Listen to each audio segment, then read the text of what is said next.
Hi, this is Phillington. Welcome back to our continuing coverage from CES. We're on the show floor now. It's incredibly busy, and we're on the Hisense stand. And of course, our coverage is brought to you by MPB this year. So we're going to catch up with Tim Clutton from Hisense. We're going to talk about UST projectors and projectors in general. Obviously, there are the large screen TVs, and they're really dominating at the moment. But there is still a place for projection and short throw projectors. So let's talk to Tim and let's find out a little bit about the models that are available in the UK this year. AVForums CES 2025 coverage is sponsored by MPB. MPB is the smart, safe and circular way to buy, sell and trade used camera gear, with free shipping, secure payments and sustainability at its core. MPB.com is the site to visit. So Tim, Happy New Year. Happy New Year CES once again. Yeah. So we got new projectors to talk about, ones that are relevant to a UK audience. Yeah, so the main thing to the UK audience is the L9Q behind me.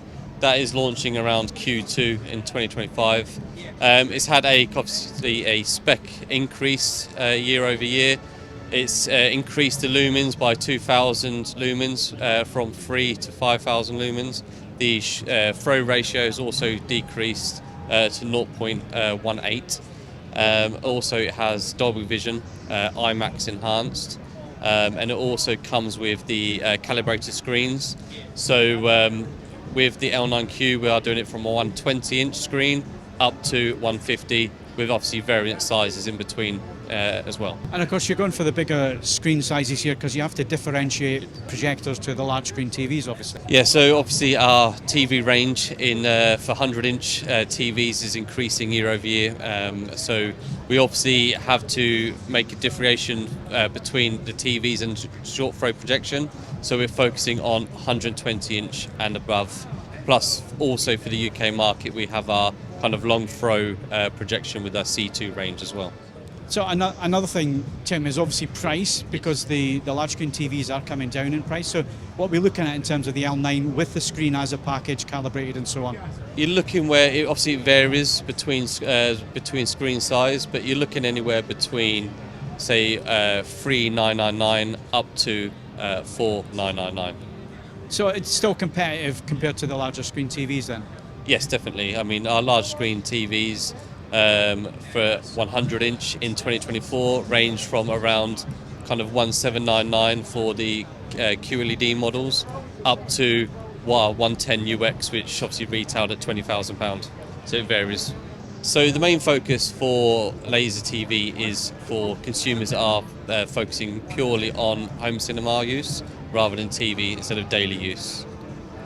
So the advantages there is obviously the ultra short throw projection, the blue light technology as well, so you're not getting as intense on your eyes after longer viewing experiences. Right, so let's move on to C2. So a different proposition now, we're talking about long throw. The last generation did really well for you guys. So C2, I believe there's 3 different versions now. Yeah, so C2, so last year we had the C1, that was well received within the market. I think that was one of our biggest volume drivers over Q4 last year. But this year we are focusing on the C2, the C2 Pro and the C2 Ultra. There's obviously spec differences between each. As you go through the C2, there's obviously increased lumens, and obviously the throw ratio also changes as well. And the C2 Ultra also comes in with a kind of built-in sound subwoofer with JBL sound. One thing that the C1 did, which I thought was really impressive, and I'm wondering if C2 does the same thing, is using 2 of them and blending them. So can you still do that in terms of creating a larger image? Yeah, no, you can do. You can combine the 2 together to create an ultra-wide image. Obviously the other enhancements year over year is the auto-focusing and the auto-keystone correction is a lot quicker year over year. And also the C2 Ultra comes with a digital focus lens, and apart from the C2 and C2 Pro doesn't have that.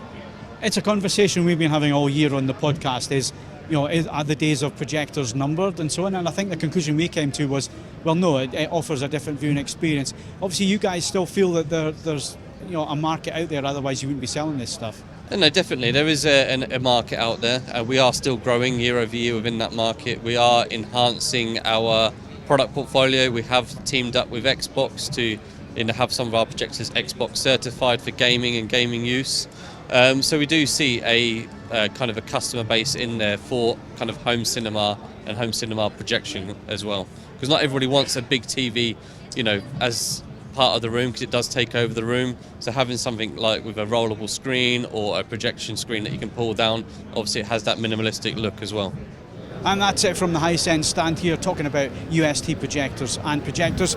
We'll be talking about TVs very soon, so do subscribe to the channel and also like the video. It does help us on the algorithm. Thank you very much for joining us on this video. We'll catch you in the next one.